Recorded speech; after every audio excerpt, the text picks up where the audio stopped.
네, 안녕하세요. 어색하죠. 아까 인사했는데 또 그런 것도 그지? 예, 촬영 데뷔입니다.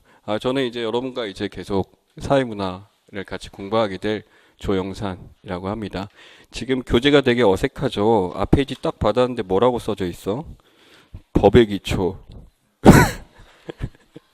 자, 이게 교정전 교재입니다. 제가 이제 잠시 일이라서, 아시다시피 잠시 일이어서 갔다 와서 교정을 마무리를 못 지었어요. 그래가지고 지금 그 전에 교재고, 그래서 여러분이 교재를 바꾸서 이제 정확하게 체크를 하고 했으면 좋겠는데, 개인 사정과 또 출판 쪽 문제와 기타 등등 해가지고, 교재가 아마 다음 주에 볼 수 있으면 좋겠는데, 그쪽 말이 힘들 것 같다라고 하더라고요. 그래서 19일이나 20일쯤 나온다고 하니까, 2주 동안 이렇게 프린트를 하게 돼서 매우 죄송하게 말씀드리겠습니다. 그래서 강의 지금 인터넷 보시는 분도 마찬가지지만 그 후에는 교재를 보게 될 거고, 이제 그래서 교정은 지금 마무리돼서 넘어갔습니다. 근데 이게 일주일 이상 걸린대요. 책을 뽑아내는데.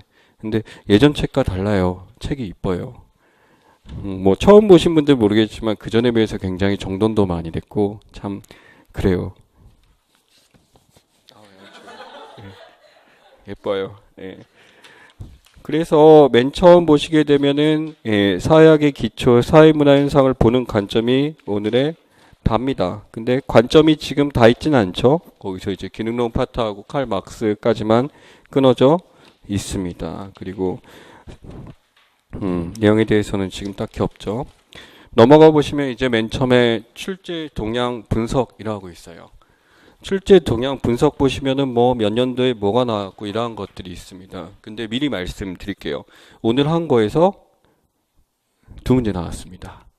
그리고 다음 주에 할 주제에서 그래서 총 세 문제가 첫 주, 두 주째 다 나옵니다. 그렇죠.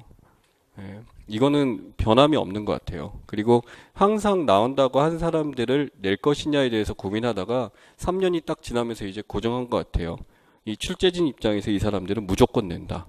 사회학에 있어서는 이 사람을 안 낼 수가 없다라는 게 고정이 되어 있는 것 같습니다. 그래서 이 파트는 여러분이 사회학을 공부하는 데 있어서 가장 기본적인 영역이기도 하고요. 한편으로 이러한 시각이 없으면 여러분은 사회학을 이해하기 힘듭니다. 그래서 확실히 정리를 하셔야 되는데 아무래도 사회학에 대해서 어떤 이론을 내기보다 우리는 이제 학생들을 가르치는 입장에서 그것을 만든 이론가들, 우리가 알고 있는 사회학자들에 대해서 정복을 해야 돼요. 그래서 오늘 보는 사람 중에 제일 중요한 사람이 디르켐이죠. 이 디르카임이라고 읽으면 독일에서 학위를 따신 선생님이고요.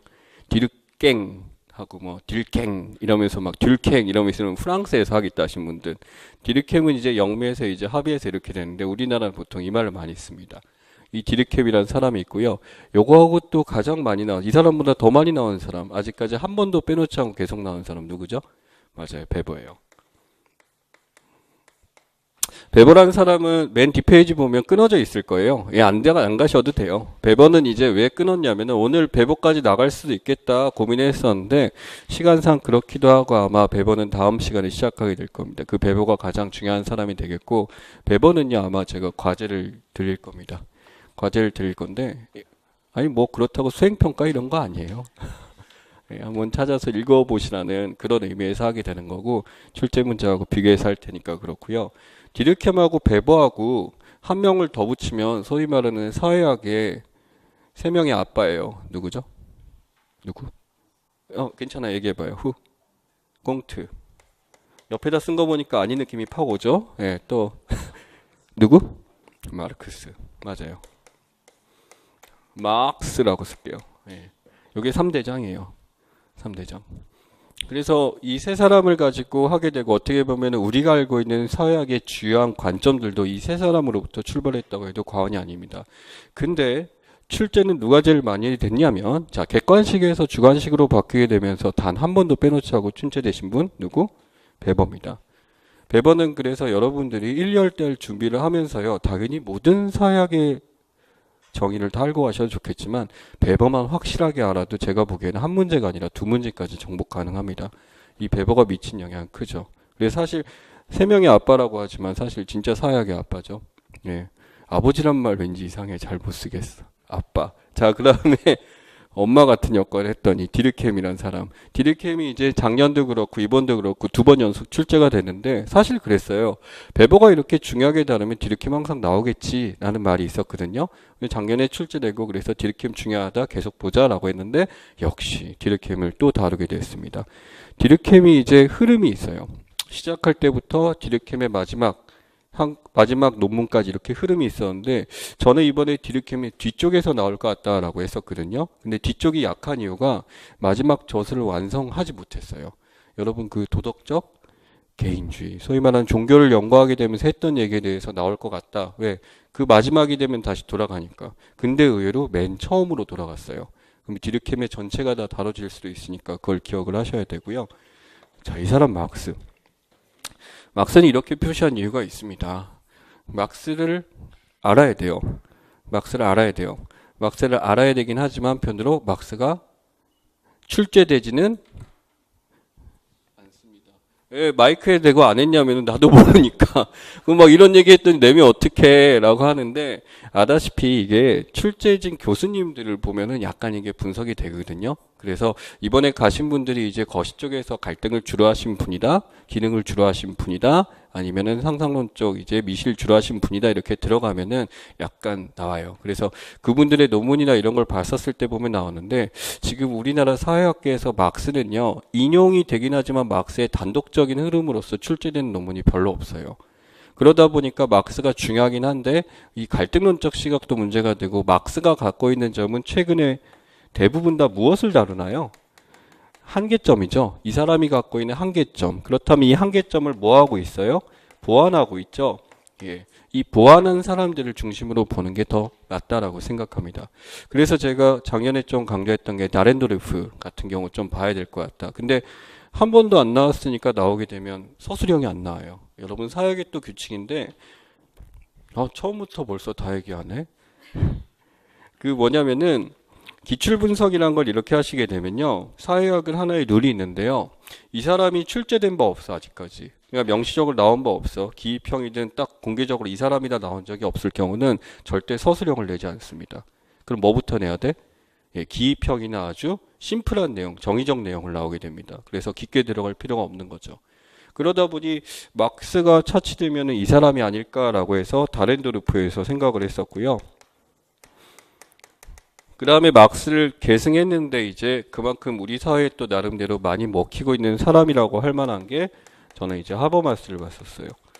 아마 제가 보건대 이번 시험에서 하버마스는 굉장히 중요하게 될 것 같습니다. 그쵸? 하버마스. 그 다음에 그람시가 또 나올 수가 있죠. 이거 말고도 더 있어요. 뭐 코저 갈등을 했었던 코저도 얘기할 수 있는데 코저는 코저를 분석하기보다는 코저가 얘기했던 것만 정리하면 되거든요. 네. 다 익숙해야 돼. 처음이에요. 라고 해도 한번 써보세요. 이제 여러분이 친숙하게 될 사람들입니다. 그래서 아마 하버마스는 좀 관심을 가서 보시고 베버는 이제 당연히 나오는 사람이고 디르켐도 출제가 된데 막스는 이론에 대한 이해가 중심이다 라는 걸로 이제 가시면 좋습니다. 자, 제가 얘기한 것들이 여러분의 공부에 적용된다면 뭐가 될까요? 바로 여러분들이 이제 사회학의 이해든 비판책이든 읽으면서 어떻게 읽어야 될까에 대한 태도의 차이입니다. 굉장히 심도 있게 줄을 그어가면서 형광펜을 그어가면서 정리까지 해가면서 봐야 될 사람이 있고 그냥 이 사람의 이론이 이렇구나 라고 하면서 그냥 이제 축약해서 보실 분들이 어떤 사람인지 구분을 드리기 위해서 말씀드리는 거예요. 물론 그렇다고 해서 처음부터 그렇게 가시면 안 되고 처음은 쭉 통독을 한번 하셔야 되겠죠. 아, 이런 주제가 있구나, 이런 사람이 있구나, 이런 얘기를 하고 싶어 하는구나 라는 걸로 하신 다음에 그 다음에 들어갈 때 정리를 하실 때 쓰는 방법입니다.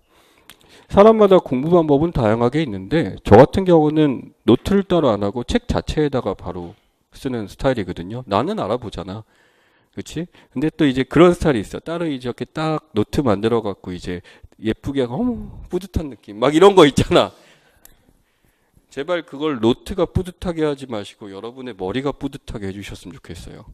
이게 나중에 모의고사 보면 확 나타나요. 그 노트 정리를 예쁘게 하신 분들이 막상 잘 쓰느냐 사실은 큰 차이가 없었어요. 뭐 다른 과목에 여러분의 방식이 있다면 그렇게 하셔도 좋습니다. 그리고 수많은 수기들에 보면 본인만의 화려한 노트들을 제시하시는 분들이 있어요. 그건 그 사람들. 그쵸? 여러분이 그게 맞다면 그렇게 하셔도 되는데 저는 이상하게 그건 아닌 것 같아요. 머리에 노트가 돼야지 얘가 노트가 되면 안 된다. 저는 개인적으로 그렇게 봅니다. 자, 그렇다면 디르켐과 베버가 있으면 이걸 D를 이은 사람이 누구냐라고 했었을 때 사실 디르켐의 제자들도 많이 있었고 영향을 받은 사람은 많이 있었는데 예, 그 세계 1차 세계대전 때 다 죽어버려요. 거의 끊겨버리게 됩니다. 그러다 보니까 디르켐의 D를 이었다라고 할 수는 없고 디르켐의 영향을 받았다 수준에서 보통 나오게 되죠. 그러다 갑자기 희한한 사람이 드러납니다. 바로 이 사람이요. 파슨즈라는 사람이 등장하게 되죠. 파슨즈는요, 제가 이렇게 쓸게요. 파슨즈도 이걸로 체크를 합니다. 이걸로 체크를 하는 이유는 파슨즈 이론이 심도 있게 서술형으로 나올 수는 없습니다. 파슨즈는 한편으로 사회학계에서 그 당시에는 대세였지만 지금은 상당히 욕을 먹고 있는 사람 중에 하나입니다. 즉 다시 말해서 엄청난 우리가 알고 있는 기능론에 있어서 그 구조 기능주의를 완전히 체계적으로 확립했는데 그러다 보니까 사회학을 더럽게 재미없게 만들었다라고 욕먹은 사람이에요. 아니 사회학적 상상력에 의해서 다양한 관점에서 봐야 될 텐데 이 인간이 아주 구조 기능주의로 모든 걸 설명할 수 있어. 말 들어보니까 그것도 맞아. 체계적 이론도 맞아. 라고 하게 되는데 그거 말고 어떤 다른 말에 대해서 이제 받아들이려고 하지 않았던 사람 중에 하나입니다. 이 사람은 그래서 이론으로 싸운 게 아니라요. 지금처럼 막 CIA를 풀어서 막 잡아오기도 하고요. 예, 막 사람을 이제 교수 자리에서 나쁜 짓을 음해해서 끌어내리기도 하고 그랬던 사람 중에 하나예요. 근데 이 사람의 이론에 대해서 어느 정도 받아들였지만 문제가 있다 그래서 아주 선을 넘지 않게 아주 이 사람을 받아들이면서 나름 발전시킨 사람. 그게 누구냐면 바로 머튼입니다. 머튼은 당연히 이번엔 동그라미 하나만 갈게요. 머튼은 출제가 될 거다라고 해서 굉장히 이제 강조를 했었습니다. 왜냐면은 그 작년에 이제는 재작년이 돼버렸네요. 네, 그래서 이제 아노미에 관련해서 이기적 자살에 대해서 이제 출제가 됐었기 때문에 아노미가 디르켐에 다뤄졌다라고 한다면 1탄에서 봤을 때 아노미가 나올 거고 그러면 머튼의 차례가 왔다라고 이제 봐가지고 머튼을 막 분석을 하고 이렇게 했었어요. 아니나 다를까 이번에 머튼에 대해서 어느 정도 출제가 됐었는데 이 머튼은요 파슨즈 이론을 받아들이긴 합니다. 근데 아닌 것은 아니라고 얘기를 했습니다. 그러면서 자신만의 이론을 발전시킨 사람이죠. 그러니 머튼은요 강점도 있겠지만 또 이 사람은 자신의 스승에서 받게 된 뭐가 있어요. 구조 기능주의란 것에서 벗어나지 않게 이렇게 애를 썼었죠. 그러다 보니까 당연히 또 뭐가 발생해? 한계점이 발생하게 되죠. 그래서 또 이 한계점을 뭐한 학자들이 있어? 보완한 사람들이 있습니다. 그러면 이번에는 이 사람들도 살펴봐야 되겠죠. 왜? 머튼이 출제가 됐으니까 이제 그 다음 단계인 거지. 아시겠나요? 자, 사회학에서 그럼 뭐가 출제되는 걸까? 지금도 우리 사회학에 영향을 미치고 있고 지금도 우리 사회를 분석하는데 그 사람의 이론을 갖다 쓸 수 있는 사람들이 출제가 됩니다. 왜? 사회학이란 건 지금 우리가 살고 있는 이 순간 지금을 다양한 관점에서 설명하고 그리고 그 해결책을 찾는 학문이잖아. 근데 그것을 보여줄 수 없다면 그것은 죽어버린 이론이 돼버리죠. 그것을 굳이 출제를 하지는 않는다라는 거예요. 그거는 단순한 고시나 이런 데겠지만 우리 임용고시에서 나오는 사회학은 정말로 쓸만한 거. 근데 그 정말로 쓸만한 기준은 뭔가요? 라고 한다면 교수님들이 논문을 많이 쓰는 거예요. 내가 뭐 대단하게 우리나라 학계를 막 거시적으로 다 아는 건 아니고 출제 교수님들이나 이제 각 사회교육 교수님들 중에 사회학 많이 하신 분들이 최근에 쓴 책 저술이나 이런 거 보게 되면 아, 이 사람 주로 다루네? 그러면 이제 그 사람이 나올 가능성이 크게 되는 거고 그분이 가셨다라는 거 하면 그걸 파는 겁니다. 그래서 이제 말도 뭐 어떻게 예측을 해라고 하지만 그걸로 이제 예측을 해서 이 사람이 중요하라고 얘기했더니 나오긴 나오더라고요. 그렇죠? 나오긴 나오더라고요. 그래서 이쪽으로 가야 된다라고 하는 거죠. 지금 오늘 하게 되는 사람이 여기 보게 되면 디르켐이죠. 디르켐이고 파슨즈 나오고 머튼까지 기능론적 시각에서 이렇게 되는 것 중에 하나가 되겠죠. 그래서 여러분들이 이제 오늘 확실하게 진짜 그리고 수업도 그래요. 이런 고민들 하잖아. 와가지고 이제 형광을 들어야 되나 인강으로 돌릴까 뭐 여러 가지 방식들이 있습니다. 그 내용 전체를 다 아는 게 아니에요. 사회학에선 유난히 이런 얘기 할게요. 제가 끝날 때마다 꼭 이런 얘기 또 중간에도 계속 하겠습니다. 오늘은 반드시 이 사람은 꼭 알고 가라예요. 그러면 수업 중에 못 들었으면 들어가서 그 사람은 반드시 정리하자라는 걸 잊지 마시기 바랍니다. 그렇다면 오늘은 누굴 얘기하고 싶다면 디르켐입니다. 오늘은 디르켐을 확실하게 안다라는 게 여러분의 핵심이고 이 사람의 출제 가능성은 당연히 높습니다. 디르켐이 출제 안 될지라도 디르켐이 사용했던 방법론, 디르켐이 사용했던 이론을 이용한 시각을 이용한 관점 문제 당연히 나올 수 있겠죠. 이걸 자세하게 봐야 됩니다. 파슨즈는 제가 보기에는 막스하고 같은 급이에요. 지금 우리 사회로 봐서는. 그래서 이 파슨즈가 얘기했던 것들에서 개념들이 있죠. 주장했던 이론들이 있죠. 그게 뭐다 수준에서 알고 가시면 됩니다. 그럼 디르켐을 안다는 건 뭔데요? 그 이론이 있고 이론이 어떻게 응용되고 그래서 여러분이 디르켐적 시각으로 볼 수 있는 수준 그게 필요합니다. 너무 어려워요. 안 어려워. 그렇게 힘들지 않아. 디르켐이 그렇게 대단한 사람 아니야. 왜냐면요. 디르켐이 대단한 사람이다라고 얘기하는 건요. 그 사람이 그런 얘기를 처음 했기 때문이에요. 처음 했기 때문에. 그래서 우리는 그 사람이 뭔가 무에서 유를 창조했기 때문에 인정해 주는 거지 그 사람의 저술이나 그 사람의 얘기들이 막 엄청난 그렇게 어려운 건 아니에요. 그래서 고등학교 교과서에도 나와요. 디르켐이 정리가 돼서. 그죠? 그렇게 되고 머튼도 있게 되는데 머튼의 기능론적 입각에서 보는 거고 머튼은 아마 이번에 나온 걸로 봐서는 아노미가 나온 걸로 봐서는 머튼 다음으로 1탈로 넘어가지 않을까 제 예상입니다. 그 다음에 막스가 있고 옆에 뭐가 있어요? 자, 잘해줬어요. 꽁트. 땡큐. 꽁트를 이 앞에 써야 되죠? 자, 꽁트는 바로 처음으로 무슨 단어를 쓴 사람이에요? 사회학이라는 단어를 처음 쓴 사람이에요. 엄밀하게 이 사람이 처음 쓴 단어는 사회물리학이라고 그랬어요. 근데 이 사람의 모든 이 사람을 무슨 주의 사조라고 하죠?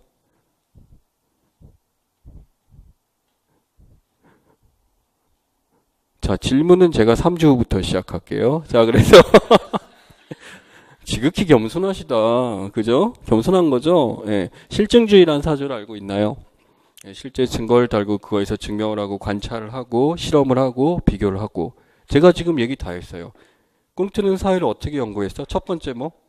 관찰해요. 봐요. 봐야지 우선. 봐. 본 다음에 이제 자기가 이제 이거의 증거를 찾기 위해서 독립변수, 종속변수 만들고 무엇을 시작할까? 실험을 해. 그게 실증주의야.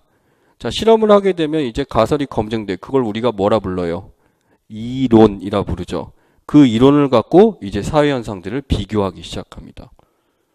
관찰과 실험은 어디서 해요? 과학에서 많이 하죠. 바로 꽁트의 핵심은 이겁니다. 바로 뭔가요? 비교예요. 근데 이 비교란 단어는 다른 데서도 굉장히 많이 씁니다. 근데 비교해서 이건 이렇고 저건 저렇고 하게 되면서 어떤 우리가 규정을 하기 시작해요. 이 규정하는 것을 우리가 뭐라고 하냐면 비교하고 뭐 한다? 판단하기 시작해요. 그쵸? 비교하고 판단하기 시작해. 비교하고 판단한다 해서 첫 글자는 한번 배울까요? 바로 꽁트는 처음으로 사회를 뭐 하기 시작한 사람? 맞아요. 비판이에요. 그래서 우리가 알고 있는 사회학적 상상력이 이제 비판적 상상력이 바로 꽁트 때문에 나온 단어입니다. 앤서니 기든스는요. 자기 얘기가 별로 없어요. 이 사람들의 어떤 수많은 사회학자들의 그런 얘기를 잘 조합한 잘 뭉뚱그린 사람이야. 얍삽한 사람이 아니에요. 그 이유가 뭐냐면 바로 정말 사회학의 사회학다운 책을 쓰고 싶었던 사람이야. 그래서 앤서니 기든스의 무슨 사회학? 현대사회학. 그게 최고의 사회학 교재로 전 세계에서 많이 쓰이는 교재가 된 거예요. 그래서 그렇게 된 겁니다. 그래서 꽁트에 대한 얘기도 있고 꽁트 사이에 이제 작게 쓸게요.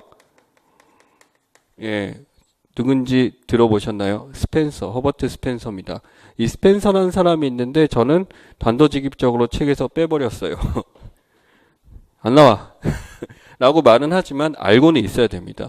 지문상의 인용은 될 수 있어요. 지문상의 인용을 되면 되는데 스펜서가 어떤 사람이고 어떤 주장을 했다가 명백하게 나오는 건 아닙니다. 그래서 스펜서에 대한 얘기도 조금은 하겠지만 정확하게 나오진 않고 스펜서의 그 유기체설을 정말 하나의 아름다운 학문으로 발전시킨 사람 이게 누구?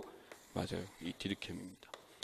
그럼 디르켐은 바로 꽁트와 스펜서의 영향을 받은 사람이다. 그러면 이 둘을 이해하면 이제 디르켐 이해가 잘 되겠죠. 그렇죠? 네, 그래서 이렇게 됩니다. 그래서 오늘 할 것들에서 강조될 건 뭐다? 여러분들이 한 주 동안 오늘 사회문화 수업을 들었고, 아, 이 수업을 들으면서 내가 문제에 뭐 나올 걸 알았어. 그 사람은 바로 누구? 디르켐이라는 거. 한 주 동안 관심을 가지시기 바랍니다. 그리고 숙제가 되는 배버도 좀 이따가 나오게 되겠죠. 네.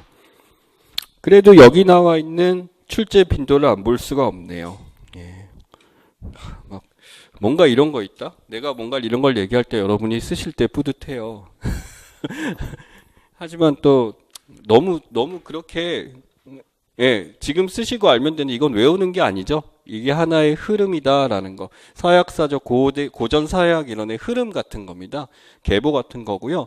여기서 이제 출제를 했을 때 아마 교수님들은 이게 머릿속에 구조화돼 있어요. 구조화돼 있어서 이제 디르켐 내고 배번은 꼭 내야 되고 누구 내지 하다가 머튼 내신 거예요. 이해가시나요? 그런 식으로 한 거예요. 그럼 또 이제 뭐 내지? 라고 생각하시게 되는 거야. 근데 뭐 내지라고 하게 되면은 한 사람 갖고 못 내니까 이제는 요거 두 개 섞어서 내버려요. 예, 그거 때문에 이제 그 다음 단계가 제가 보기에는 요 두 개의 이론을 섞는, 그래서 비교해서 서술하는 문제가 나올 가능성이 크기 때문에 요번에 디르켐과 베버를 그래서 조금 자세하게 풀려고 합니다.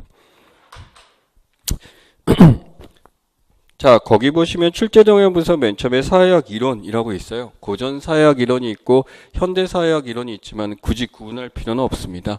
현대 사회학 이론 하게 되면 아마 2분 정도예요. 하버마스나 지금 이제 아주 1929년생이죠. 아주 생생하신 이런 분들을 얘기할 수가 있는데, 여기 보시면 최근 5년 출제 빈도가 6번이에요. 몇 년 동안? 5년 동안. 그러니까 이 파트는 뭐 한다? 무조건 출제가 된다라는 파트입니다. 그래서 여러분들이 사회학 책을 다 읽게 됐을 때 다른 데보다 여기를 꼭 기억해라 라는 얘기를 할 수가 있어요. 그래도 궁금하니까 하나 해보죠. 그럼 다른 데는 어디 나와요? 라고 했었을 때 여러분 우리가 무슨 과목이죠? 사회, 문화지, 사회문화지. 그렇다면 이건 사회 영역이지. 그럼 당연히 뭐가 나올까? 문화라는 게 나오겠지. 문화. 그럼 문화에 대한 강론이 있고요. 문화에 대한 이론이 있어요. 그게 뭐냐면 인류학 이론이에요. 작년에는 얘가 나왔고 문화에 대한 기본적 개념이 그렇게 나왔어요. 그전에는 사례에 대한 게 나왔어요. 사례에 대한 게 나왔어요. 그러면 사례로 다시 가느냐? 제가 보기에는 이번에 분명히 이거가 될 것 같습니다. 이걸 뭐로 냈어요? 작년에? 기입을 냈죠. 그럼 기입 다음 뭐 나온다고? 맞아요. 서술 나와요. 서술이 나오기 때문에 여러분들은 이 인류학 이론에 대해서 얇게 알면 안 돼요. 조금 타이트하게 봐야 됩니다. 근데 이 문화인류학자에서 인정받는 사람들 특징이요. 다 또 무슨論자들? 기능론자들이에요.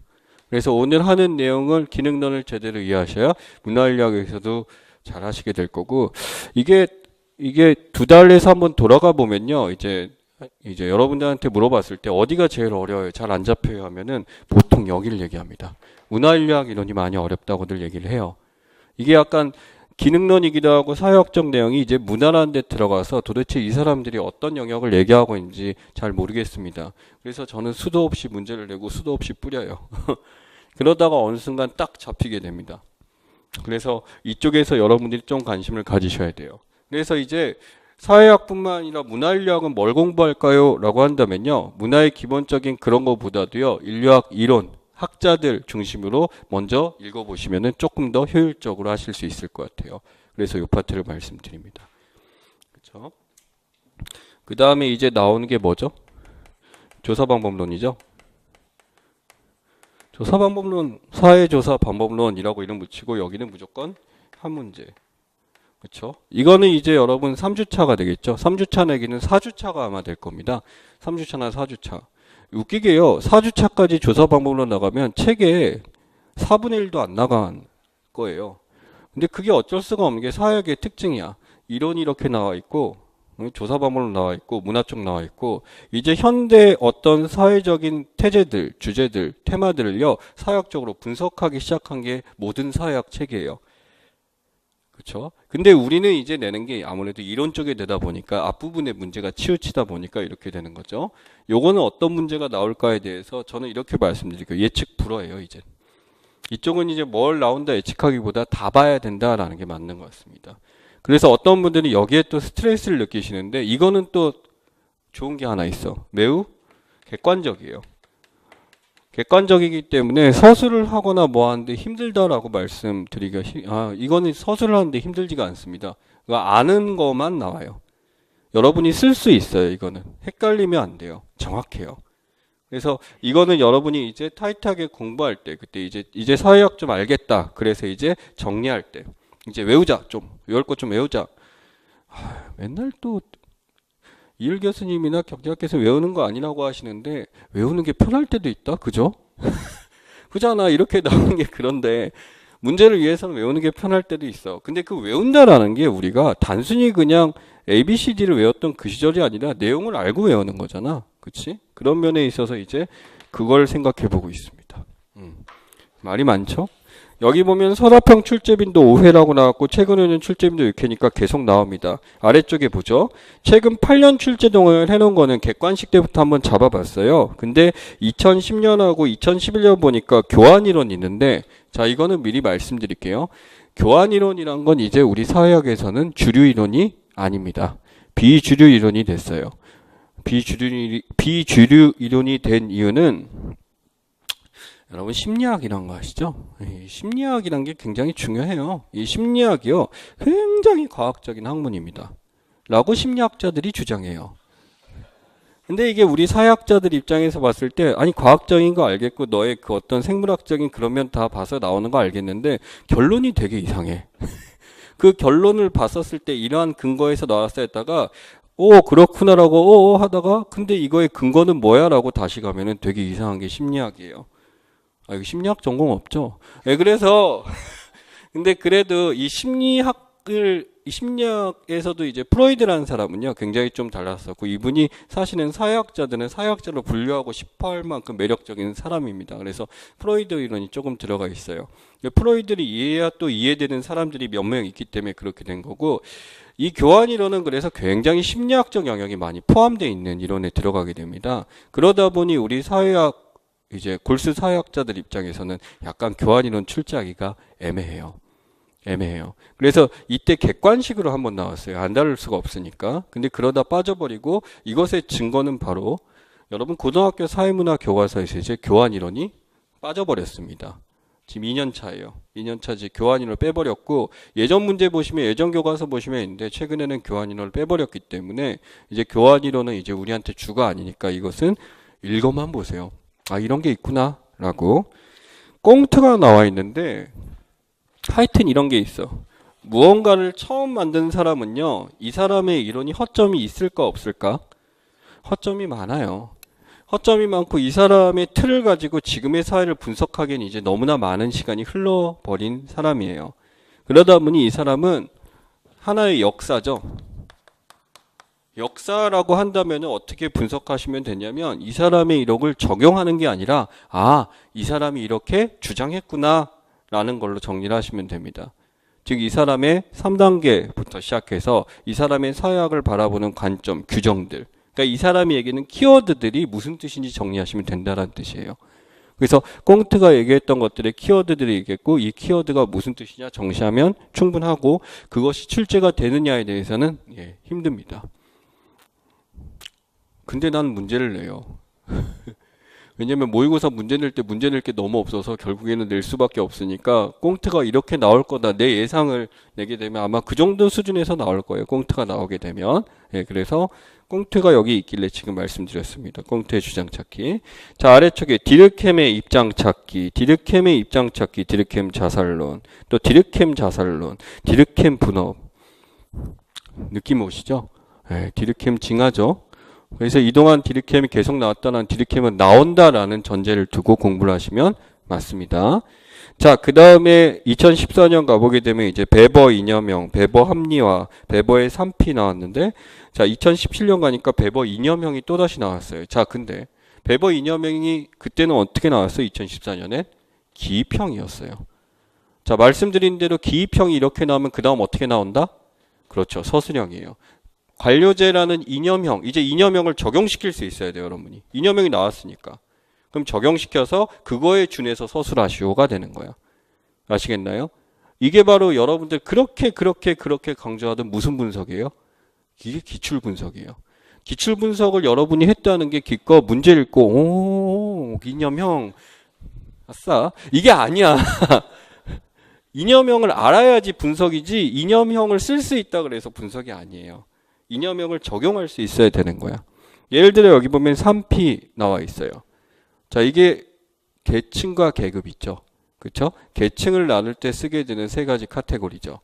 그렇다면 이거에 준해서 여러분들이 어떤 사회적 현상이 나왔을 때 이걸 계층 3P를 대입해서 볼 수 있어야 되는 거지. 이해가시나요? 그게 바로 기출 분석이야. 활용할 수 있다. 이것이 사회학의 기출 분석입니다. 그래서 단순히 지문을 분석하는 단계가 여러분 3, 4월 달, 5, 6월 달까지 있게 된다면 이제 7, 8월 달 모의고사 문제를 풀면서 여러분들은 기출에 나왔던 주제들을 인용해서 제가 문제를 내게 되고 그때 훈련을 하게 될 겁니다. 지금은 기출문제 지문 잘 읽어보시고요. 아, 요런 거 나왔구나 보시고요. 그거 책에서 찾아보시고요. 끝. 그 정도가 충분합니다. 1, 2월 달, 3, 4월 달에서는. 그래서 5, 6월 달이 바로 기출문제 분석 달이죠. 그때 되게 되면 이제 저랑 같이 뜯어먹기 시작합니다. 기출을요. 예. 원래는 그래요. 기출문제를 먼저 보고 그래서 이거에 준해서 이론을 보고 이것도 하나의 방법이긴 해요. 근데 또다시 기출로 돌아가야 되거든요. 그래서 제 입장에서는 먼저 기본적 지식 아무래도 처음 하신 분들도 꽤 많고 하다 보니까 먼저 이렇게 가고 가자가 제가 맞다라고 판단해서 그랬습니다. 그때 설명회 때 보니까 그렇더라고요. 그래서 이렇게 됐고요. 자, 그래서 여기까지가 출제된 겁니다. 아래쪽에 중요개념 교환이론 지어도 되겠죠? 사회분업론 나와 있습니다. 이 사회분업론이 이번에 출제가 됐던 거고 이 디르켐에 대해서 뭐 사회적 사실도 알고 뭐 이런 것도 알고 자살론도 알고 그랬는데 분업론 이거 그러는데 바로 이 사회분업론이 디르켐의 박사 논문이에요. 그러니까 디르켐의 시작이에요. 사실은 이게 엄밀하게. 이걸 통해서 사회적 사실하고 이게 시작이었어요. 즉 이번에 분업이 나왔다는 건 디르켐의 시작으로 들어갔으니까 디르켐의 전체를 봐야 된다 이런 겁니다. 오늘 보게 될 거고요. 기계적 연대, 유기적 연대 나와 있죠. 요 두 개를 나눠서 서술하게 되고 이것을 나누는 카테고리가 무엇이냐, 이런 변화를 가져온 매개체가 무엇이냐, 이런 게 질문에 나오는 거예요. 또는 유기적 연대를 설명해라. 이런 것도 나올 수 있겠죠. 자, 근데 질문. 기계적 연대를 물어볼까? 유기적 연대를 물어볼까? 당연히 유기적 연대겠지. 조선시대를 낼까? 대한민국을 낼까?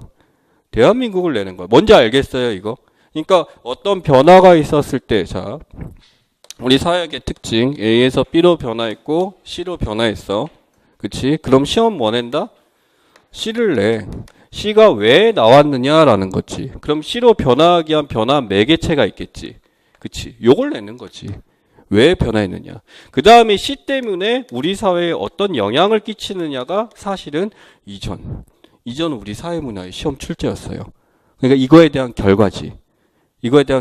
근데 최근에 이 결과가 잘 안 나와요.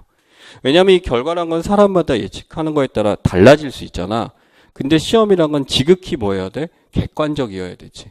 그러다 보니까 이 결과나 영향은 최근에 출제가 좀 안 되는 분위기다 라고 말씀드릴게요. 그 예전에 이런 거 있었어. 저출산 고령화 같은 거. 저출산 고령화라고 주제가 나왔을 때 자, 이런 현상이 있다라는 지문이 나오고 그래프가 나오겠죠. 그럼 우선 시험 문제 뭐 낼까? 이거에 원인 내겠지. 원인이 있으면 당연히 이거에 대한 뭘 낼까? 대책 내겠지. 아, 이게 사회문화 교과서야. 일선학교에서 우리 교재에 있는 내용들이야. 근데 최근에 여기서 뭘 더 많이 낸다? 맞아요. 원인을 내요. 이제는. 이거에 대한 원인. 왜? 이건 객관적이니까. 지문상에 나와 있고 이 지문상에서 나와 있는 원인을 써라. 이거는 정확하게 지문에 나와 있으니까. 그럼 만약에 대책을 낸다라고 할까요? 대책을 낸다라고 한다면 이 저출산 고령화에 나와 있는 사례가 있을 거야.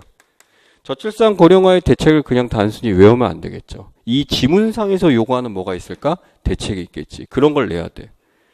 근데 이 대책이 다양할 수 있잖아. 그게 문제인 거라. 그래서 이런 것도 연습을 할 겁니다. 어떻게 써야 될지. 이런 게 어려워요.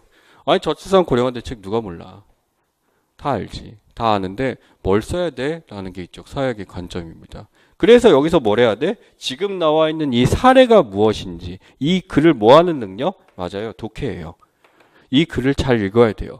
그래서 기출문제 분석을 할 때 봐야 되는 게 거기 있는 문제를 푸는 게 중요한 게 아니에요. 거기 나와 있는 지문을 잘 읽는 게 가장 핵심이에요. 왜? 그대로 안 나와. 그걸 응용해서 다른 문제를 내는 거야. 아시겠나요? 자, 그리고 이념형 나와 있죠. 이념형은 두 번이나 쏟아졌으니까 그 다음에 무슨 단어가 보입니까? 심지어 이제 나와 있는 단어도 물어봐도 대답을 안 하네요. 자, 그래서 여기 보시면 합리화라는 게 나옵니다. 이 합리화를 누가 얘기했어요? 베버란 사람이 얘기했어요. 맞아요. 내가 대답할게요. 그게 더 합리적이야. 이 합리화를 냈기 때문에 그 다음 합리화에 대해서 베버가 진짜 모든 세상은 이래 라고 해서 진짜 막 흥분하고 이래서 이거 합리화를 통해서 만들어낸 제도가 있어요. 그게 뭐? 관료제가 있어요. 그게 이번에 나왔어. 이것과 이념형을 낸 거야. 봐봐. 이념형을 냈었고 합리화를 냈었지. 합리화에서 만들어진 관료제에 뭘 물어본 거야? 이념형을 물어본 거야. 아시겠나요? 그렇게 출제가 돼. 자, 그렇다면 이거에 뭐가 있을까? 문제점이 있겠지. 근데 관료제 문제점은 너무 유치해. 너무 유치해. 나올 수는 있어. 나올 수는 너무 유치해. 내가 보기엔 합리화의 역설이라고 있습니다. 이 베버의 마지막이에요. 그래서 제가 이제 이번에 이게 나올 거다라고 해서 계속 문제를 냈거든요. 난 우기면 나와요. 그게 금년이면 좋겠어요. 합리화의 역사를 알고 가셔야 됩니다. 또 합리화라는 거는 A라는 시대가 어떻게 바뀌어? B라는 시대로 바뀌잖아. 이게 이전에는 덜 합리적이었다가 그 다음에 어떻게 된 거야? 더 합리적으로 된 거지. 그치? 그러면 이때는 이때보다 무슨 성이 더 강한 거야? 합리성이란 게 강한 거야. 합리성이 부여된 거야. 이게 매개차. 그럼 얘가 나오겠지. 요런 식인 거야. 문제 출제가. 오케이? 그러니까 이게 흐름을 본다예요. 그래서 여러분들이 이걸 하면 되는데 수업에 오셨으니까 이건 제가 할게요. 그래서 여러분들은 제가 나온다는 걸 정리하시면 돼요. 원래는 여러분이 해야 돼요. 근데 사회문화 수업 들었는데 읽으면 이거 사회문화는 할 수 있을 것 같은데 이렇게 되는데 할 수 있다는 게 그렇죠. 텍스트를 이해하고 문제를 풀고 이렇게 되는데 조금 더 효율적이고 싶잖아. 그게 합리화예요. 여러분은 좀 더 합리성을 추구하기 위해서 지금 제 앞에 앉아있고 제 수업을 듣는 겁니다. 그럼 저는 지극히 합리적이어야 되고 그래서 합리적으로 여러분에게 필요한 것들을 전달해 줄 수 있어야 되는 거지. 자, 이것도 합리성의 하나예요. 이 합리성의 의미가 이것뿐만 아니라 이제 두 가지로 분류했는데 굉장히 추상적이었어. 이걸 구체적으로 얘기한 사람이 누구냐면 바로 여기 있는 하버마스입니다. 그래서 제가 하버마스를 가능성이 크다라고 한 거예요, 이번에. 합리성을 완벽하게 정리해 주신 분.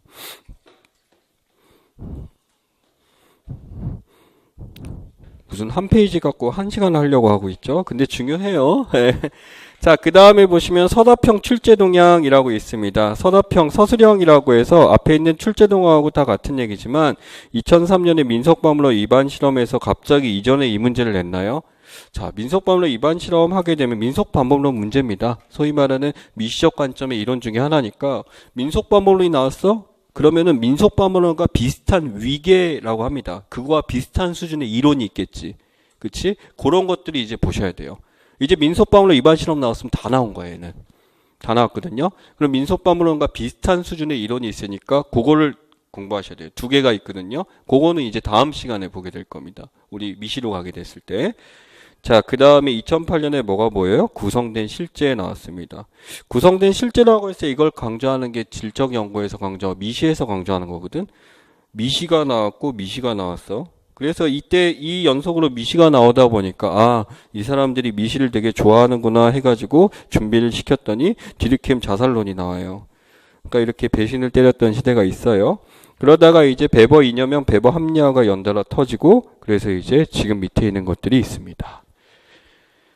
자, 서답형이란 거는 서술형이죠. 서술형이라는 건 그만큼 여러분들이 주의 깊게 쓸 수 있어야 된다라는 단계까지 가야 된다라는 겁니다. 자, 넘어가 보죠. 사회학의 기초. 사회학의 기초라고 한다면요. 여러분들 공부를 하실 때 우선 사회학책이 너무 두꺼워요. 어떻게 봐야 될지 모르겠어요. 라고 한다면은 우선 정리하는 방법 가르쳐 드릴게요. 저는 뭐 정리 방법 따로 가르쳐 주지 않아요. 그냥 이 사람이 중요하다라고 하는데 뭘 보시면 되냐면요. 이 책, 그 큰 책에서 볼 때는요. 제목을 아시면 돼요. 제목. 제목이 뭔지 아시면 돼요. 그러면 여기 제목이 뭐예요? 사회학의 기초지. 그럼 사회학을 알아야 돼. 자, 그럼 우리는 사회학을 공부할 거야. 근데 사회학을 알아야 되는데 뭘 알아야 돼? 장난쳐? 하면은 그 다음에 또 나와. 사회학에 뭐가 나와? 성격을 알아야 돼. 맞아요. 이걸 알면 되는 거예요. 그러니까 이게 포괄적인 게 아니라 왜 제목을 달아주냐면 이게 중요한 거고, 사회학도 여러 가지 얘기했고 사회학적 상상이 나와 있죠. 여러분 이게 책이에요. 실제 이 밀스가 이 책을 썼을 때 그 당시 사회학과에서 거의 20년 동안 사회학적 상상력이 사회학 교재였어요. 얘가. 이게 책 한 권이에요. 그렇죠? 그래서 이제 필요한 것들은 여기서 이렇게 사회학이 어떤 성격이 있구나라는 걸 알아야 되고 사회학적 상상력을 알아야 되겠구나라는 걸 느끼시면 됩니다. 오케이. 뭐 이거 너무 뻔한 얘기긴 한데 막상 답답해 하셔서 그렇게 됐는데 솔직히 사회학의 성격은 내긴 힘들죠. 그래도 우리가 뭘 배우느냐라는 건 알고 가야 되기 때문에 체크는 하셔야 될 것 같습니다. 여기 보시니까 사회학이란 사현상들을 무슨적으로? 과학적으로 했어요. 사회학을 과학으로 보자라고 주장했던 사람이 누가라고? 예, 꽁트입니다. 꽁트. 예, 이거는 그래서 이 사회학의 정의를 누가 썼다고? 꽁트입니다. 꽁트. 과학적으로. 근데 지금까지도 이 정의가 쓰이지. 이 정의가 쓰인다는 얘기는 실제로 우리 사회학을 과학적으로 할 수 있는 방법을 누군가 개발했겠지. 그게 누구야? 그게 디르켐이에요. 이 과학적으로 하는 거에 대해서 방식은 설명했었지만 구체적이지 못했어. 사실 구체적이지 못한 게 아니라 왕따였어요.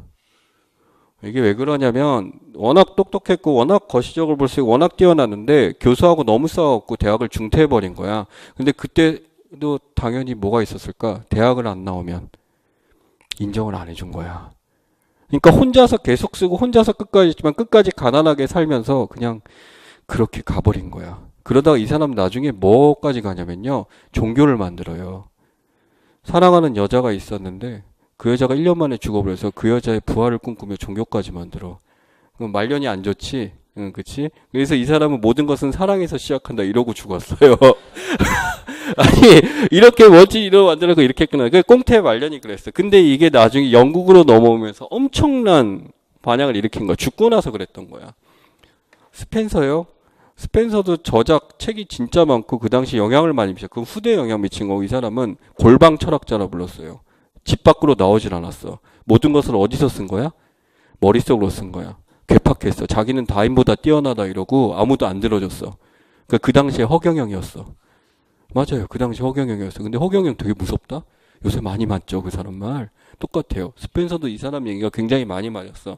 하지만 머릿속에 허구로서 그려낸 이론들이었기에 실제 우리 상황에는 맞지 않은 경우가 왕왕 있었다라는 거죠. 즉 스펜서도 뭐가 많아?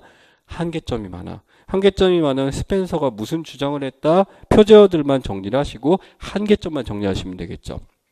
오케이. 꽁트는 한계점에 대해서 따로 정리는 하지 않습니다. 그냥 사회학은 이런 거야 보여준 사람.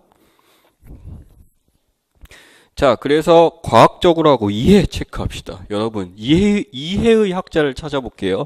이해. 혹시 이율 교수님이 이해라는 단어 설명해 주셨나요?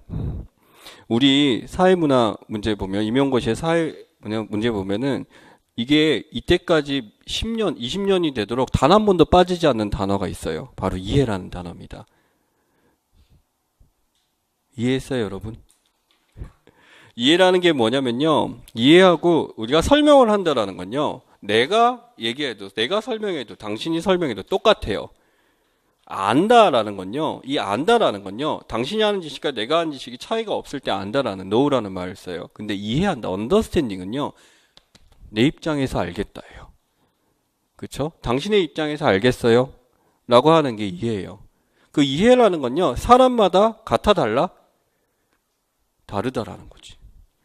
사람마다 다르다라는 거지. 사람마다 다르다라고 하게 되면 이것은 사회라는 거대한 틀에서 보기가 힘들다. 개개인의 마음속 그 의도가 중요해 라고 하는 거야. 그 사람이 누구냐면 바로 이 사람이야. 베버. 배보가 바로 이해의 약자예요. 그래서 배보를 이해하신다라는 건요. 아니지, 배보를 이해하신다? 배보의 이해를 이해하신다라는 건요. 어찌됐든 이 배보가 이해라는 단어를 사용했고 이해적 방법이란 말도 쓰고요. 이 이해라는 것이 굉장히 중요하게 되고 사회학의 패러다임을 완전히 바꿔버린 사람이라고 보시면 됩니다. 그래서 잘래요. 특히 현대사회는 여러분 그 정답 있잖아. 현대사회는 뭐 된다? 다원화된다라는 표현이 있잖아. 그치? 다원화된다라는 표현에 있어서 다원화라는 건 개개인마다 추구하는 것도 다르고 생각하는 것도 다르다라는 거지. 어떻게 보면 가장 현실을 잘 설명해 주는 사람은 배보입니다. 그럼 디르켐은 설명을 잘 못해? 설명은 하긴 하는데요. 이 사람은요, 어떻게 보면 지금 우리 사회가 너무 다원화되는 데서 유기적으로 함께 잘 행복하게 모여 살아라 라고 얘기한 걸 제시한 사람이야. 그럼 현상을 잘 분석해 주는 사람이고 현상에 대해서 해결책을 잘 제시해 주는 사람이야. 그래서 둘이 짝짝꿍. 칼막스도 해결책을 제시했다? 근데 그게 너무 다르죠? 예, 너무 다르죠, 현실하고. 그래서 그런 겁니다.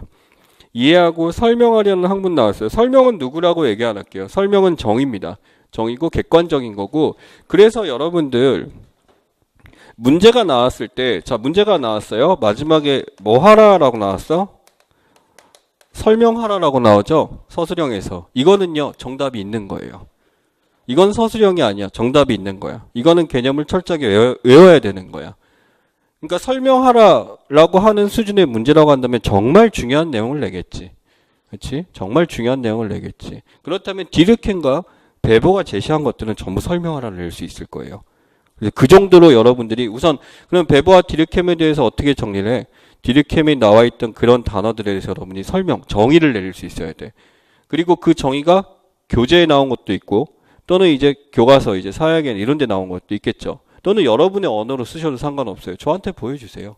이렇게 표현해도 되겠습니까? 예, 너무 좋은 공부예요. 너무 좋은 공부예요. 예, 그렇게 하는 게. 자, 그 다음에 학문이다 라고 해서 하고요. 사회학은 이러한 영역을 다루고 다른 사회학이 개별적인 연구 대상하면 다양히 서로 어떻게, 자, 이번에 중요한 단어 나옵니다. 세 번째 줄에요. 예, 뭐가 나옵니까? 관계예요. 사실은 이 사회학적 상상력 그리고 여기 나와 있는 디르켐과 배벌 설명할 때 이 한 단어로 끝나요. 이 사람들은 관계를 연구한 사람이에요. 이 사회학은 관계의 학문입니다. 어떻게 보면. 그렇죠? 이 관계를 어디까지 볼 것이냐 라는 거에 대해서 하는 거기 때문에 관계를 맺으면서 하나의 전체적인 사회. 그래서 여러분 이런 말 있죠? 문화에서도 무슨 성이 있어요? 전체성이란 말이 있죠. 다른 말로 뭐라 불러요? 총체성이란 말이 있죠. 총체성이란 사회의 모든 요소들이 무엇을 맺고 있다? 관계, 유기적 관계를 맺고 있다. 이게 바로 총체성이야. 바로 사회학은 이러한 관계를 보는 겁니다. 관계라고 한다면 여기도 있어요. 여러분들 이거 있죠? 가설 볼까요? x가 이게 무슨 변수? 독립변수. 이게 무슨 변수? 종속변수. 그치? 그러면 이 종속변수는 뭐 때문에 일어났어? 이거에 영향을 받아 일어났지. 그럼 둘이 무슨 관계를 맺고 있어? 종속관계를 맺은 거야. 종속된 거야. 사회학은 끊임없는 x와 y의 연속입니다. y를 제시하면 뭘 할까요? 바로 이 x를 물어보는 거죠. 문제가 다 이거예요. y를 보여주고 이 x를 물어보는 학문이에요. 사회학은요. 원인을 분석하는 거예요. 원인을 분석하면 당연히 이게 가장 큰 원인이야. 그럼 무엇을 세울 수 있어? 대책을 세울 수 있는 거지. 해결책을 찾아주는 학문이야. 사회학은. 자, 그 다음에 관계를 맺으면서 어떻게 전체적인 사회를 구성이라고 했어요. 자, 관계가 있어요. 관계를 맺게 됨으로써 이제 이게 구성된데 관계가 있으면서 전체적인 사회를 구성한데 자, 전체적인 사회를 구성하는데 이 관계가요. 모든 관계. 지금 여러분들도 저와 이제 수많은 관계들이 있어요. 이 관계들이 있어. 관계를 다 맺으면 관계망을 다 그렸어. 관계망을 다 그렸어. 이 관계망을 딱 보고 우리는 뭐라고 부르냐면 두 글자. 이 관계망. 이걸 뭐라 불러요? 많이 쓰는 단어야. 이게 체계야. 관계의 복수형이야. 그러면 이 체계를 이뤘어. 이 체계를 이룸으로써 이제 하나의 틀이 완성된 거야. 딱 기능을 갖고 있는 무언가가 완성됐어. 우리는 그래서 이렇게 체계를 이루고서 이 체계가 하나의 기능을 얻게 됐을 때 우린 이걸 뭐라 부른다? 이게 바로 구조예요. 이거 뭐 가르치시는 거예요? 하지 말고. 왜냐면 우리 사회문화 문제 풀 때 수도 없이 나와, 이 단어가. 근데 이 단어를 구분을 못해서 그래. 이제 알겠어요? 사회학은 뭘 연구해? 수도 없는 관계를 연구해. 디르켐은 사회를 중시하겠어. 그래서 구조로 이끌어지는 관계를 중시한 거고, 베버는요, 사람마다 이해하는 거 다른데, 사람마다 다른데, 그래서 이건 항상 바뀐다. 뭐에 따라? 관계에 따라. 이렇게 연구한 거고, 디르켐은 이렇게 연구한 거야. 이해가시나요? 이해가시나요? 이건 알게 될 거예요. 지금은 조금 어려워 보이지만. 예, 이게 거시와 미시거든요. 이게 거시와 미시거든요. 거시와 미시가 이거예요. 예. 자, 그래서 또 그것들이, 자, 여기서 한술 더 뜬다. 관계 속에서 이게 또 뭐 한대? 변화한대. 근데 이 변화까지는 출제가 잘 되지는 않는다. 변화한 결과가 나오지 어떻게 변화할지는 묻지 않는다. 아시겠습니까? 그래서 이 꽁트로 갈까요? 꽁트는 과학을 통해서요. 자, 현상이 있어. 현상이 있어. 현상을 뭐 한다고? 관찰한다고. 관찰한다고. 그 관찰한 대상 중에 이거 좋은데. 이거 연구 대상인데. 그럼 뭐 한다고요? 뭐예요? 예, 실험한다고. 이게 꽁트가 한 짓이야. 이 관찰하고 실험하고 마지막에 그래서 다른 모든 현상과 뭐 하기 시작해? 비교하기 시작해. 꽁트가 한 짓이에요. 이게 끝이야. 꽁트가 한 짓. 꽁트는 끊임없이 이 짓만 계속했어. 이 짓만 계속했어. 자, 그러면 요 단어로 끝나죠? 이게 무슨 주의라고? 이제 여러분이 이제 이 단어를 알았어. 무슨 주의? 이게 실증주의예요. 이게 실증주의야. 와, 재밌다. 그죠? 미안해요. 자, 그래서 이 끊임없이 비교하면서 이 사람 뭘 봤냐면 사회현상이란 게 고정적이지 않더라. 변화하는 거야. 변화하는 거야. 끊임없이 변화하는 거야. 비교를 해봤더니 지금 내가 이 기준을 딱 정했는데 저건 저만큼 가 있는 거야. 사회가 뭐 하더라? 사회가 뭐 하더라? 뭐 하더라? 진보한다라는 거야. 진보한다라는 거야. 그래서 이 사람은요, 이러한 실증주의 통해서 사회가 진보한다는 걸 밝히고 싶었어요. 우리는 관찰과 실험이란 걸 어디서만 하는 걸로 알았던 거야, 이 당시에. 과학, 자연과학에서 하는 줄 알았는데 사회학도 이게 있고 진보가 있다. 이걸 밝히려고 한 거야. 근데 밝힌 거야, 이 사람이. 밝혔어. 밝히니까, 와, 나 큰 거 발견했다고. 과학과 결합해서 사회물리학이라고 불렀어. 사회과학이란 말을 맨 처음 쓰게 된 거지, 이 사람이. 근데 아무도 안 들어준 거지. 외로웠지. 안타까운 양반. 자, 그래서 이게 꽁트입니다. 자, 아래쪽에 사회학적 상상력 보세요. 저는 상상력이 그렇게 좋은 편은 아닌 것 같아요. 좋은 편이 아니라기보다는 좋았던 것 같아. 우리 어렸을 때 상상력이 좋았잖아, 그지? 근데 이 모양 이 꼴이 된 거지, 그지? 다들 그쵸? 나이 들어가면서 이 상상력을 함부로 쓴다는 게 굉장히 위험하다는 걸 알기 시작한 거야. 뭔가 이 상상력을 폈었을 때 이걸 응답하고 받아주고 해야 되는데 우리 사회는 정해진 뭐가 있어? 답이 있는 거지. 저랑 같이 공부했던 친구가 한때 베트남에 살다가 온 친구가 있어. 인도네시아 온 친구 두 친구가 있는데 이 베트남에 살다 온 친구가 거기서 진짜 뭣도 모르고 자연 속에 뛰어놀면서 이렇게 살다가 우리나라 4학년에 편입을 한 거야. 초등학교 4학년에. 국민학교입니다. 미안해요. 국민학교 4학년에 편입을 한 거야. 근데 오자마자 첫 번째 수학 선생님이 문제를 내더래. 문제를 딱 내더니 다 풀어봐 해갖고 못 푸는 사람 손들어 다 나와 하더니 때리더래. 그때 얘가 충격을 먹었대. 문제를 못 푸는데 때려.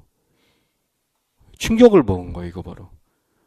그러니까 이게 바로 뭐냐면 이 상상력에 대해서 자기는 이게 그림도 처음 본 거예요. 이 곱하기란 것도 처음 봤고 이러니까 처음 본 거라서 막 이렇게 막 썼는데 막 웃으면서 막 때리더래. 자기는 처음 봤잖아. 가르쳐주지 않고. 우리나라 교육의 문제점도 있고 그가 가진 상상력을 그 선생님은 짓밟아 버린 거지.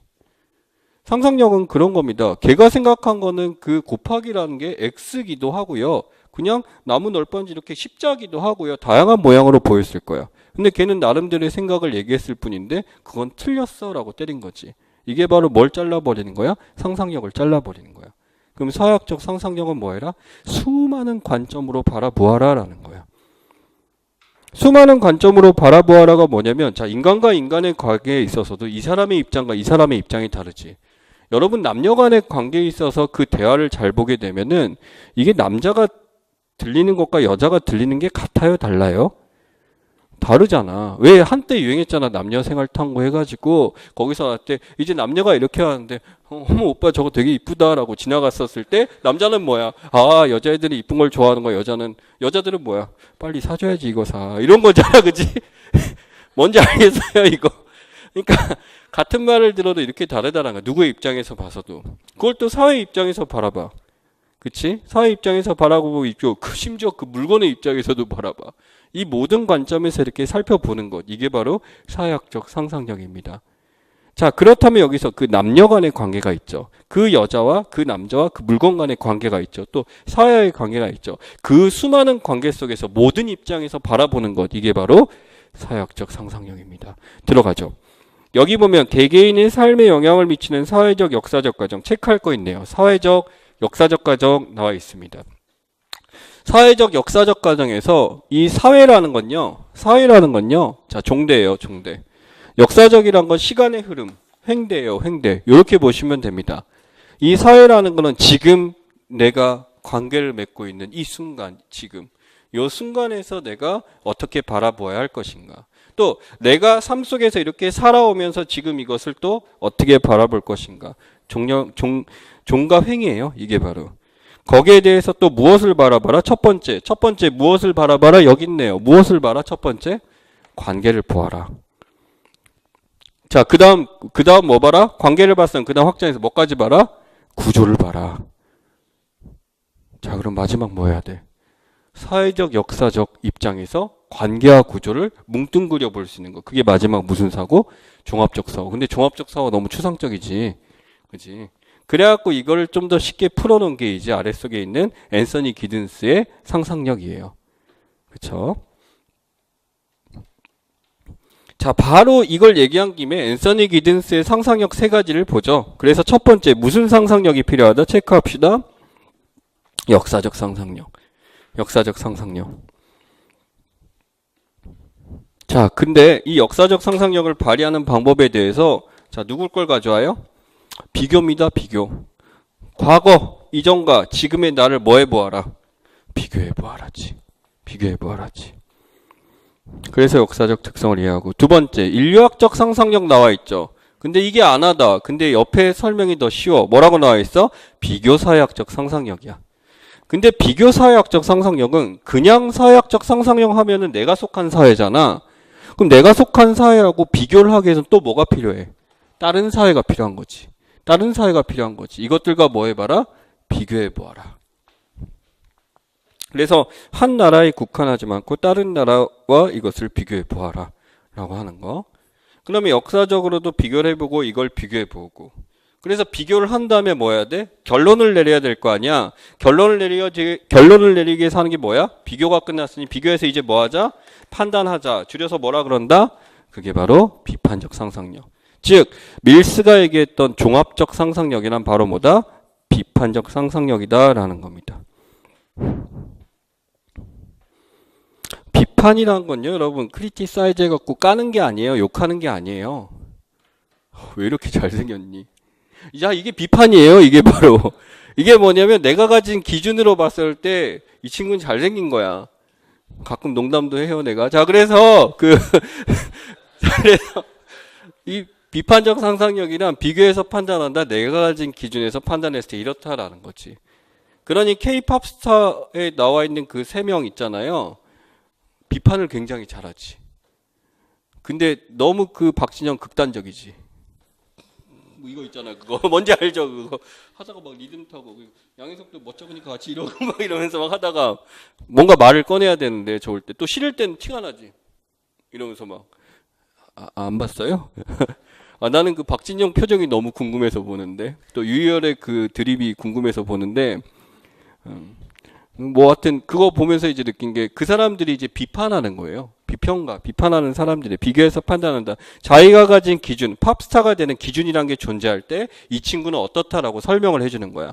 칭찬할 때 있고 아닐 때도 있고. 자, 그렇다면 이런 거지. 역사적으로 봤을 때, 인류학적으로 봤을 때 지금 우리가 가진 현상은 이렇구나. 지금 우리가 가진 실태 이렇구나라는 것을 얘기해 주는 게 바로 비판적 상상력이야. 근데 출제가 됐던 게 인류학적 상상력 여기에 나와 버린 거지. 근데 가장 중요한 상상력이 뭐예요? 비판적 상상력입니다. 낸다면 이걸 내야 돼요. 낸다면 이걸 내야 돼. 사회학적 상상력이 안 나왔으면요. 뭐가 시험에 나와? 그냥 사회학적 상상력이 나올 거야. 근데 어설프게 다뤄버렸어. 예전에. 아주 예전에. 03년도에. 그래서 이제 지금은 나왔을 때 이 비판적 상상력에 대해서 정리를 하고 가시면 충분하겠다라는 겁니다. 자, 그 다음에 서술형이 나오지 않지만 밀스의 의의를 볼까요? 개인의 시야를 뭐해라? 넘어가시면 안 돼요. 앞에 지금 제가 좀 왔다 갔다 많이 하죠. 제가 좀 이렇게 가끔 산만해요. 예, 시차 적응이 안 돼서 미안해요. 그 앞에 보시게 되면은 사회학적 상상력의 의의 보시면 첫 번째 뭐 개인의 시야 확대야. 좁게 보지 마라. 한 가지 관점으로 보지 마라. 죽어버린 관점으로 보지 마라. 자, 밀슨이 굉장히 진보적인 사람이었습니다. 이 진보적인 사람이란 증거가 뭐냐면 이 시야 확대가 무슨 뜻이냐면 이 사람은 민주주의, 공산주의 다 깠어요. 그것은 죽어버린 사고다라고 하는 거지. 그것에서 벗어나라라고 한 사람이에요. 소위 말하는 우리가 알 거는 무슨 주의들은 이미 주의라고 만들어 버린 순간 그건 이데올로기지. 죽어버린 허위의식이지. 그거에서 벗어나서 여러분의 시각으로 바라봐라. 이게 개인의 시야확대입니다. 그래서 그러한 시야확대를 통해서 무엇을 파악해라? 관계를 파악해라. 이런 거예요. 그 밑에 있는 얘기들은 예 맞습니다. 그 연관성을 찾아 나가고 이런 얘기 있고 좋은 얘기 나와 있어요. 사회학자산 1장에 나와 있는 거 서론에 나오는 거 정리해 놓은 건데 밀스 책 마지막으로 좀 얘기하죠. 밀스 책 9장에 보면 맨 마지막에 이런 얘기를 해요. 쓰실 건 아니에요. 밀스는 이런 얘기를 해요. 현대사회가 과학이 너무 발전해. 과학이 발전하고 이 과학이 축적되면서 인간은 과거에 비해서 엄청난 행복함과 편안함과 부와 미래를 꿈꿀 수 있게 됐다라고 착각하고 있다. 왜? 그것은 과학의 진보일 뿐 인간은 멍청해지고 있다라는 거지. 인간은 과학 때문에 자신의 어떤 시야가 점점 좁혀져 가고 있으면 모르고 있다라고 책을 씁니다.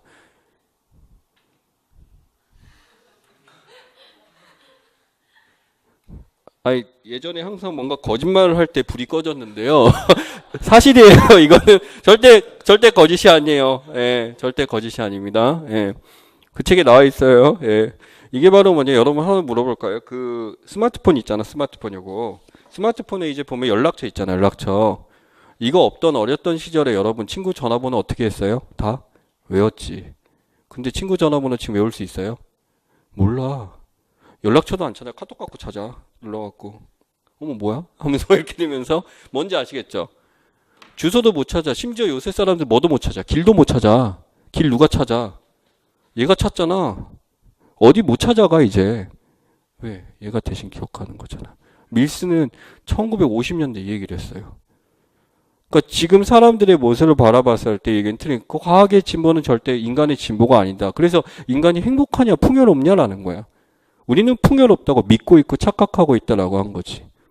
그래서 이래서 뭐가 필요하다? 상상력이 필요하다라고 얘기를 한 거야.